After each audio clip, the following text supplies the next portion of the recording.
Isa sa pinaka-exciting na boksingero ngayon sa Pilipinas, 3 Division World Champion Janriel Cuadro Alas Casimero ay nagbigay ng latest update ang isang Team Casimero member na si Boss Rich Don tungkol sa susunod na laban ni Cuadro Alas, kung saan sinabi niya na may kalaban na daw si Angas ng Pinas at hintayin na lang daw natin ang mga detalye dahil ito ay pinaplansya na.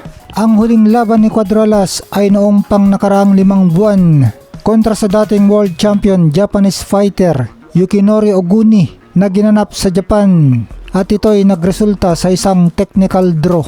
At kung hindi man top contender ang mga kalaban ni Cuadro Alas, ay sana hapon na lang ang kanyang susunod na mga kalaban para makabawi tayo sa mga sunod-sunod na talo natin sa mga hapon, na ito nga ang pinakahuling mga talo natin ay kina Jerinan Kahas at Jonas Sultan na mga MP Promotions fighters, at parehas na talo sa pamamagitan ng body shot knockout. Si Boss Champ Cuadro Alas Casimero, meron ng kalaban.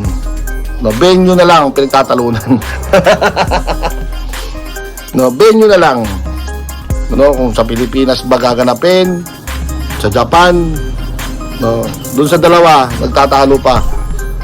No, ngayon kung di magkasundo, sana no, sa akin ha, kung hindi magkasundo sa Pilipinas or Japan, merong Korea, merong Macau, salubong, di ba?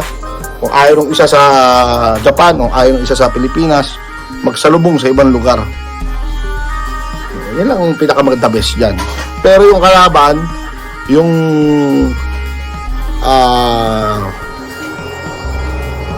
premyo, yung first approved na, no, nagkasundo na, sana talagang venue na lang.